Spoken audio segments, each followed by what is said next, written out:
जय हिंद दोस्तों, वंदे मातरम। आज से भारत और श्रीलंका के बीच में सीरीज शुरू होने वाली है और सीरीज के साथ ही शुरुआत होगी एक नए दौर की, जिसमें कि हम देखेंगे गौतम गंभीर को एक हेड कोच के तौर पर टीम इंडिया को आगे लेकर जाते हैं। लेकिन गौतम गंभीर के हेड कोच बनने के बाद में जो सबसे बड़ा फैसला निकलकर सामने आया था वो ये था कि हार्दिक पांड्या को टी20 की कप्तानी से हटाकर सूर्य कुमार यादव को टी20 की कप्तानी दे दी गई।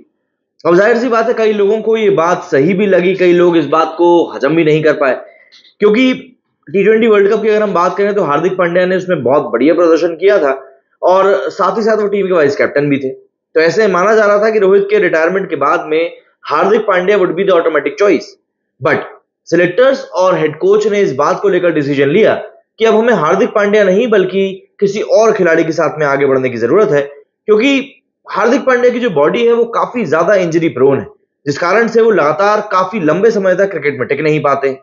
तो ऐसे में एक नियमित कप्तान की जरूरत थी, तो सूर्य कुमार यादव को एक बेटर चॉइस माना गया। अब ऐसे में जब ये पूरा डिसीजन सामने आया तब कई लोगों ने बोलना शुरू कर दिया कि यार, क्या वाकई में ये डिसीजन सही था? क्या वाकई में हार्दिक पांड्या इस बात को लेकर एग्री कर जाएंगे? क्योंकि हार्दिक पांड्या जिस तरह के खिलाड़ी हैं, ऑब्वियस सी बात है उनको भी कुछ ना कुछ तो लगा ही होगा।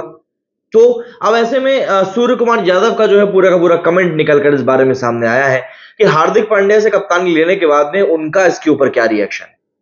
दरअसल एक प्रेस कॉन्फ्रेंस हुई है, उसमें सूर्य कुमार यादव ने काफी सारे सवालों के जवाब दिए और उसी प्रेस कॉन्फ्रेंस में उनसे इस कप्तानी वाले पूरे मैटर को लेकर भी पूछा गया। तब उन्होंने सिंपल सी बात इतनी ही कही कि हार्दिक पांड्या एक बेहतरीन खिलाड़ी है और जिस तरह की परफॉर्मेंस उन्होंने टी20 वर्ल्ड कप में दी है, उस परफॉर्मेंस को देखते हुए हम सिर्फ यही उम्मीद करेंगे कि वो आने वाली सीरीज में और आने वाले समय में भी भारत के लिए अच्छा ही परफॉर्म करे।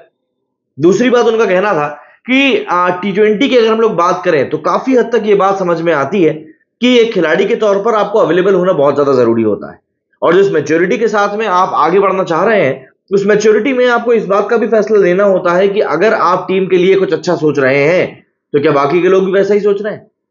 दरअसल हार्दिक पांड्या को कप्तानी से हटाए जाने की बात के बाद से ही लगातार सूर्य कुमार के ऊपर प्रेशर बना रहे थे मीडिया वाले कि यार, आखिर हार्दिक के साथ कुछ गलत किया गया है क्या, या कुछ जानबूझ के किया गया। बट जो रीजन निकलकर सामने आया वो रीजन ऐसा नहीं जो पहले किसी को पता नहीं था, एक्सपेक्टेड नहीं था।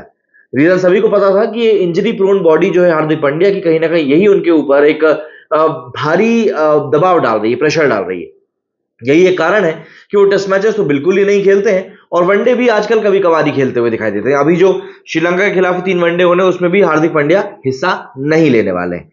तो ऐसे में हार्दिक पांड्या के ऊपर भी एडेड प्रेशर था और कप्तानी का बोझ हटाकर कहीं ना कहीं गौतम गंभीर ने हार्दिक पांड्या को उसी प्रेशर से रिलीज कर दिया है।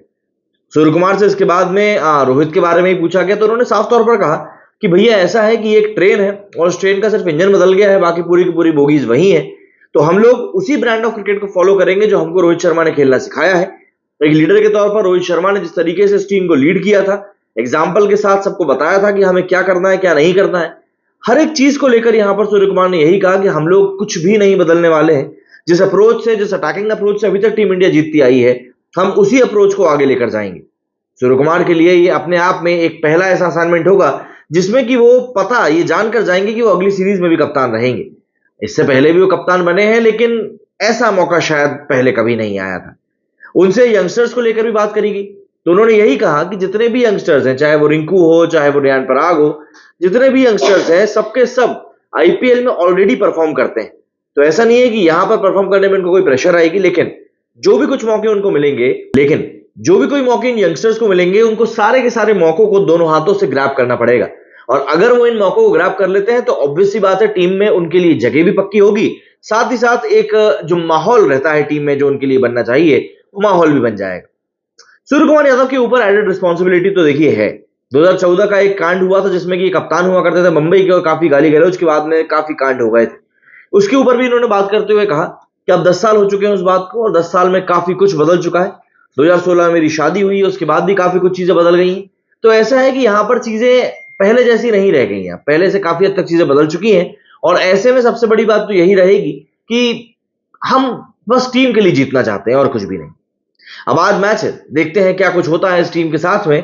क्या कहना है आप लोगों का इस बारे में, कमेंट करके जरूर बताइएगा। मेरे इस वीडियो फिलहाल उतना ही। जय हिंद, जय भारत।